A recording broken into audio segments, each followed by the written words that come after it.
Hello po, isang magandang araw po sa ating lahat, and kumusta po kayo? Sa ngayon po, nandito po tayo sa Pisces na kung saan magtatawas po tayo, no? So, sa mga tao na isinilang mula noong February 19 and March 20, pag masama po ang pakiramdam ninyo, pwede kayong magpapatawas po dito through online.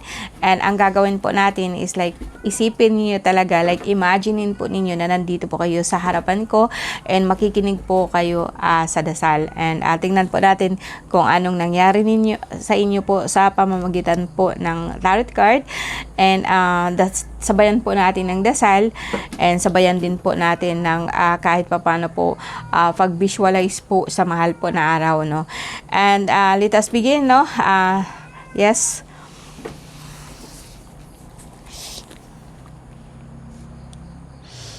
Okay, sabayan po ninyo ako sa lahat po ng Pisces na gusto pong magpatawas. Please po, sabayan po ninyo ako. Okay, isipin po natin ang mahal na araw po na sumisikat po sa ating noo. And damhin po natin ang kanyang lakas, no? Na kung saan po nagpenetrate po sa ating noo, papasok po sa ating mukha, pababa sa paa. Okay, and sabayan po natin ng tinatawag po nating paghingang malalim. Okay, let us inhale.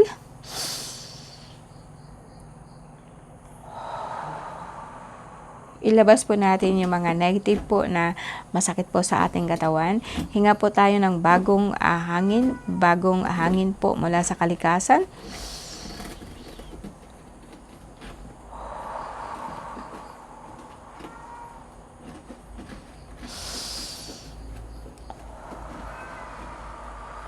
And sa ngayon, sabayan po natin ng dasal, ano? Okay po, sa pamamagitan po ng buong pangalan po ng Ama, Kristak, Ortak, Aminatak, Homitak, Aminatak, Hiptak, Doay, Milomiat, Hokpi, Biromnia, Liberam, Dikakna, Jesus Domini Eterno, Jesus Domini Di, Jesus Rixum Dium, Jesus Amanuel Dia, Salvador del Mundo, Akdo, Mahelo, Jesu Cristo, Yeshua, Salvami, Liberami. Okay? And sa inyo guys, no, sa lahat po ng mga Pisces, hindi po naman ibig sabihin na lahat po bad news po ang tawas po natin, no. And sa akin is like gusto nating tingnan kung ano po ang nangyari po sa atin, and isipin po natin na ang mahal na Diyos po is meron po siyang natural. Ang ating katawan actually guys is meron pong natural po na healing capacity. And actually, ipagpatuloy ko lang po ang tawas kasi marami po talaga ang tao na nagsisik or nagaano po dito na hindi na po niya kailangan pumunta po sa akin or pumunta po sa kahit na kung saan po malaki po ang gagastusin po ninyo.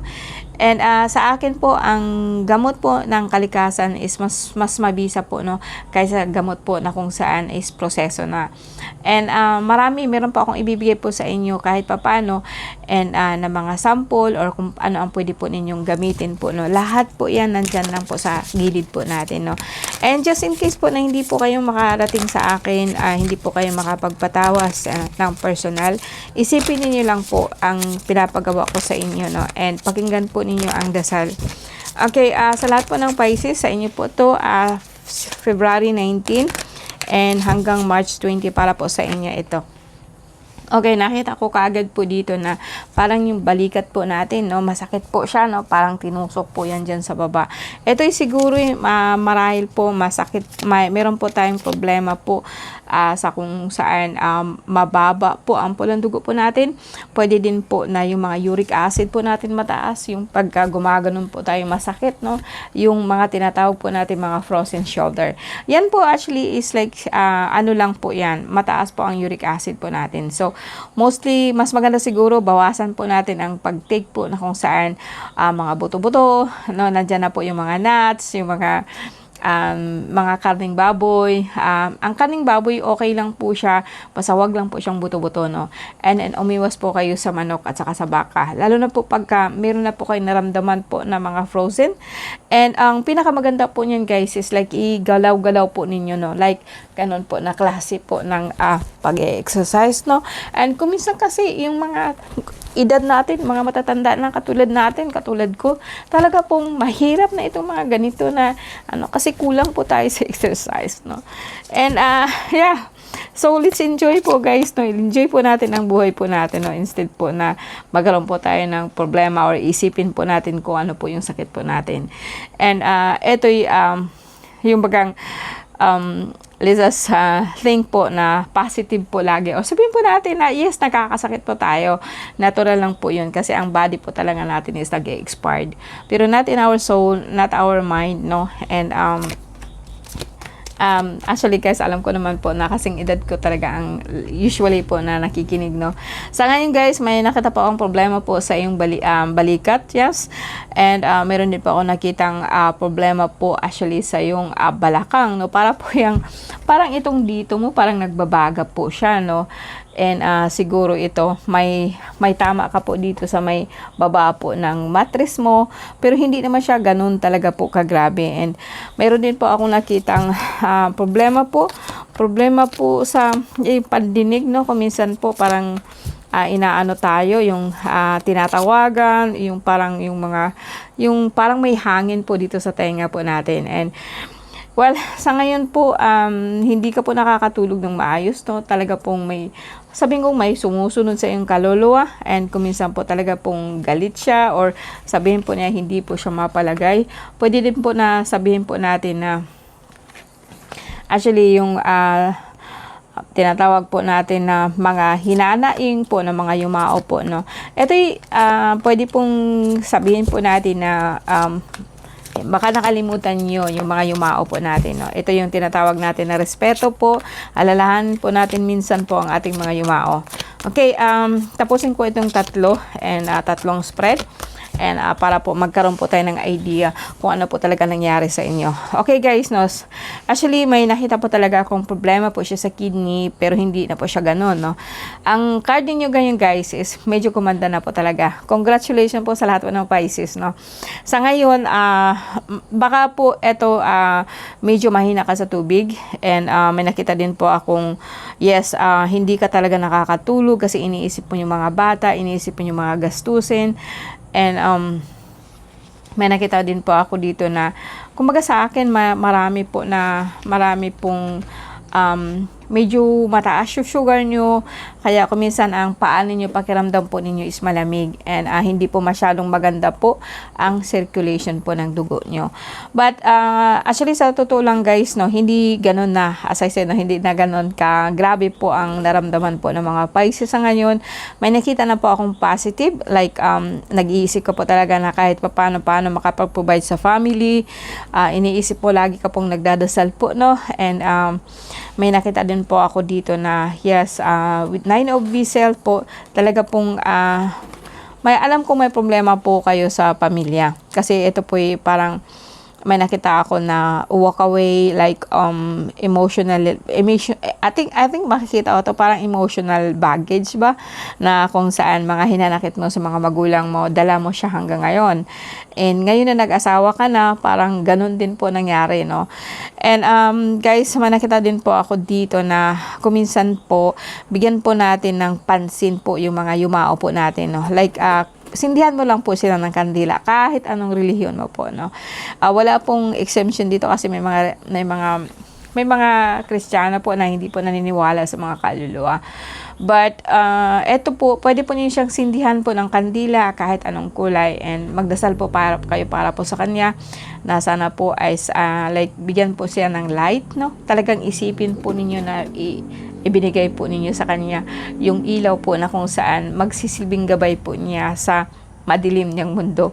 And for me, kaya po nakakaramdam ka po ng panlalamig, like ang mga paa mo malalamig talaga po siya, no.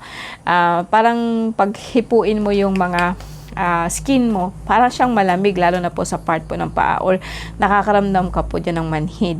May nakita din po ako ditong yes, mababa po ang potassium nyo, may tama po kayong konti po sa tinatawag po nating sa banda po ng kidney, na kung saan po Kaya po parang sinabi ko si kanina na parang nagbabaga po yung likuran nyo. Yung dito sa lower back po natin, masakit po yan, no? And ito yung dahil po nga is meron pong tama ang isang kidney po ninyo.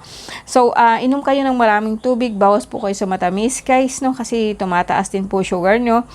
And ito naman pong tinatawag po natin na paa or like balakang po talaga natin para po siyang masakit, no? And yes, lower back parang hindi maganda po ang tinatawag po nating daloy po or oxygen po sa dugo. So, konting exercise, konting galaw-galaw, tapos konting inom po ng tubig, bawasan po ang mga matatamis. If ever po, bawasan po ninyo yung carb or sabihin po nating kanin, and mag-isip po kayo ng paraan po kung paano. Kahit paano po, maigalaw-galaw po natin yung katawan po natin, no? Okay, ulitin ko, no? Another one, no? Pisces, sa lahat po ng isinilang mula February 19 to February 19 hanggang March 20 para po sa inyo to.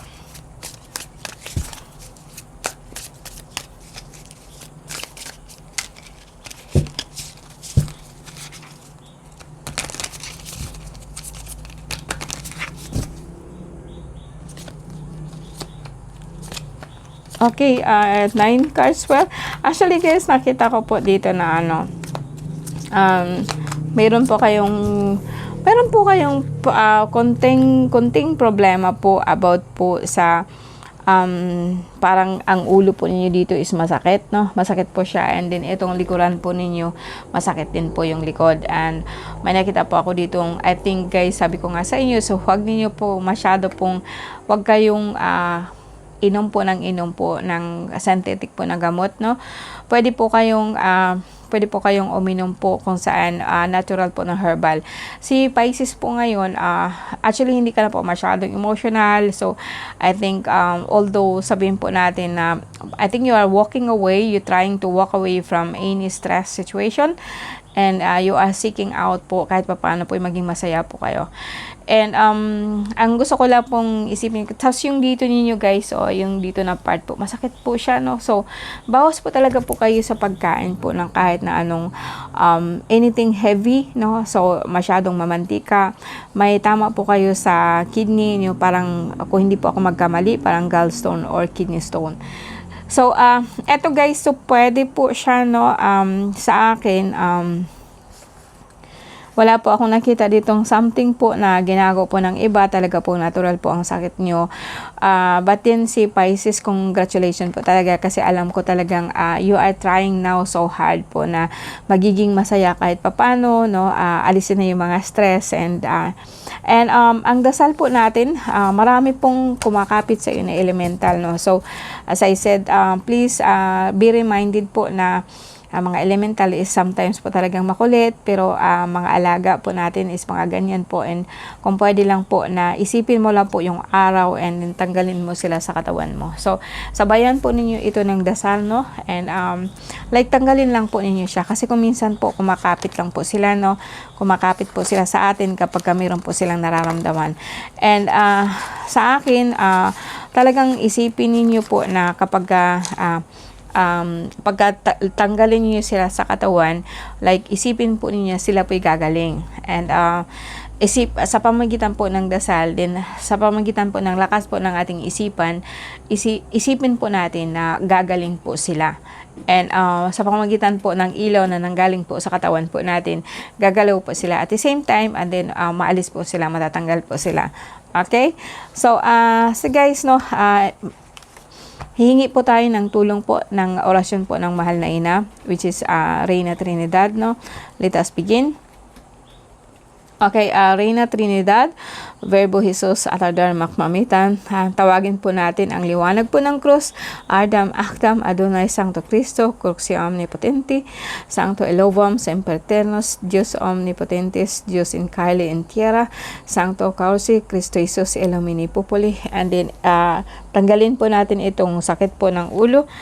Baba po siya sa ating mga katawan. Yung sakit po ng balikat, tanggalin po talaga po natin. And yan, isipin po ninyo tanggalin siya dito sa kabila po. Okay, then i-move, i-exercise po natin, and isipin po natin na tatanggalin po itong sakit po ng likod. Magagawa po ninyo yan sa pamagitan po ng just by thinking and sa pamagitan din po ng dasal, no? And i-close po natin, no? So, isipin po natin ang mahal na araw, Reina Trinidad, Verbo Jesus at Adalmak Mamitam, Adam Achtam, Adonai Sancto Cristo, Proxia Omnipotente, Sancto Ilubam, Semperternos, Dios Omnipotentes, Dios in Caeli in Tierra, Sancto Proxi Cristo Jesus, Illumini Populi. Okay guys, maraming salamat po sa inyo and sa pagantabay po sa atin. Sa lahat po ng Pisces, congratulations po. Papunta po kayo sa hill na po, no, in Jesus talaga po. Maganda, mabait po talaga po ang Diyos Ama. Hindi po tayo pababayaan kapag humihingi po tayo ng tulong. Maraming salamat po guys po.